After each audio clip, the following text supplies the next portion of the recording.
জাতীয় সংসদ নির্বাচন ও গণভোট 2026কে কেন্দ্র করে কোনো প্রকার উদ্ভূত পরিস্থিতি যেন সৃষ্টি না হয় সেজন্য নির্বাচন কমিশনের নির্দেশনা মোতাবেক কাজ করে যাচ্ছে র্যাব 6। নির্বাচন ও গণভোট 2026 উপলক্ষে র্যাব 6 যশোরের আওতাধীন যশোর জেলার সব ধরনের নিরাপত্তা ব্যবস্থা জোরদার করা হয়েছে। র্যাব ফোর্সের সদর দপ্তরের নির্দেশনা মোতাবেক র্যাব 6 যশোরের আওতাধীন দুটি জেলার 8টি সংসদীয় আসনের নির্বাচনী এলাকায় মোট অফিসার সহ 16টি টহল দল ও গোয়েন্দা ইউনিট অক্লান্ত পরিশ্রম করে যাচ্ছে। র্যাবের এই টহল 8ই ফেব্রুয়ারি মোতায়েন হয়ে আগামী 14 ফেব্রুয়ারি পর্যন্ত অব্যাহত থাকবে। নির্বাচনকে সুষ্ঠু ও নির্বিঘ্ন করতে বিশেষ টহল পরিচালনা করা হচ্ছে। শহর ও উপজেলার গুরুত্বপূর্ণ প্রবেশপথগুলোতে বসানো হচ্ছে চেকপোস্ট, যেখানে সন্দেহভাজন ব্যক্তি ও যানবাহনে চালানো হচ্ছে তল্লাশি। নির্বাচনকে ঘিরে কোনো প্রকার নাশকতা ও অপ্রীতিকর পরিস্থিতি যেন সৃষ্টি না হয় সেজন্য সব ধরনের সতর্কতা অবলম্বন করা হয়েছে। এরই আলোকে আইনশৃঙ্খলা বাহিনী সহ নির্বাচনে মোতায়েনকৃত সেনাবাহিনী, বিজ্ঞ ম্যাজিস্ট্রেট, বিজিবি ও পুলিশের সাথে সমন্বয়ের মাধ্যমে নিয়মিত যৌথ টহল পরিচালনা করা হচ্ছে। র্যাব 6-এর যশোরের আওতাধীন নির্বাচনী এলাকাগুলোর মধ্যে অন্যতম গুরুত্বপূর্ণ এলাকা হলো যশোর। এখানে মোট 6টি সংসদীয় আসন রয়েছে। র্যাব 6 সিপিসি 3 যশোর কোম্পানির আওতাধীন গুরুত্বপূর্ণ এই নির্বাচনী এলাকাগুলোর ভোটের পরিবেশ ও আইনশৃঙ্খলা পরিস্থিতি স্বাভাবিক রাখতে 12টি টহল টিম অক্লান্ত পরিশ্রম করে যাচ্ছে।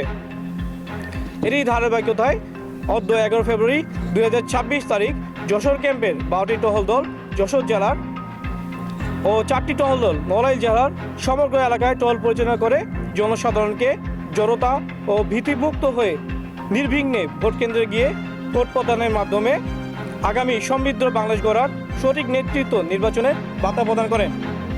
আসন্ন ত্রয়োদশ জাতীয় সংসদ নির্বাচন ও গণভোট 2026কে ঘিরে সন্দেহজনক কোনো ব্যক্তি বা উচ্ছৃঙ্খল কার্যকলাপ দেখলে তাৎক্ষণিক র্যাব বা নিকটস্থ থানায় যোগাযোগ করার জন্য র্যাব স্থানীয়দের প্রতি আহ্বান করছে। আসন্ন ত্রয়োদশ জাতীয় সংসদ নির্বাচন ও গণভোট 2026কে সুষ্ঠু ও নির্বিঘ্নে উদযাপন করতে সবার সহযোগিতা কামনা করছি। ধন্যবাদ। আসসালামু আলাইকুম। আপনি অবশ্যই অবগত আছেন র্যাব 6 সিপিসি আন্ডারে যশোর এবং নড়াইল দুটি জেলা আমার আওতাধীন। যশোর জেলার 6টি আসন এবং নড়াইলের 2টি আসন। আমরা এই টোটাল 8টি আসনে আমাদের টহল পরিচালনার কার্যক্রম করছি। আমার ফোর্স প্রতিটা টিমে আমার ফোর্স আছে 10 জন করে। সর্বমোট আমার প্রায় আনুমানিক 400 সদস্য, কম বেশি আপ ডাউন আছে 400 সদস্য। হ্যাঁ, দুটি সংসদ আসনে আমরা দুটি সার্বক্ষণিক দায়িত্ব পালন করবে। তাছাড়া আমরা দুইটা রিজার্ভ টিম সবসময় আমরা স্ট্যান্ড বাই হিসেবে থাকবো। ডিস্ট্রিক্ট পর্যায়ে একটা কন্ট্রোল রুম আছে, উপজেলা পর্যায়ে একটা কন্ট্রোল রুম আছে। আমাদের যদি উপজেলা পর্যায়ে কোনো সমস্যা হয় উপজেলা কন্ট্রোল রুমে আমরা অবশ্যই নিউজ পাবো, এবং সাইড বাই সাইড আমাদের ডিস্ট্রিক্ট পর্যায়ে আমাদের কন্ট্রোল রুম আছে, যাতে করে আমরা খুব দ্রুত গতিতে আমরা অন্যান্য বাহিনী, পুলিশ, বিজিবি, সেনাবাহিনীর সাথে সমন্বয় সাধন করতে পারি। সেই জন্য আমরা already control room set up করে ফেলছি। দ্রুত গতিতে আমরা ইনশাল্লাহ আমাদের কেন্দ্রস্থলে আমাদের লোকজন পাঠাতে পারবো ইনশাল্লাহ। আর তাছাড়া আপনারা অবগত আছেন একটা নিরাপত্তা সুরক্ষা অলরেডি নির্বাচন কমিশনের মাধ্যমে একটা ইনস্টল করা হয়েছে, যা অনেক গুরুত্বপূর্ণ তাৎক্ষণিক আপডেট পাওয়া যায়। ইনশাল্লাহ আমরা চেষ্টা করছি, আমাদের বাহিনীর পক্ষ থেকে চেষ্টা করছি আমরা এই নির্বাচনটা সুষ্ঠু এবং নির্বিঘ্ন করার জন্য।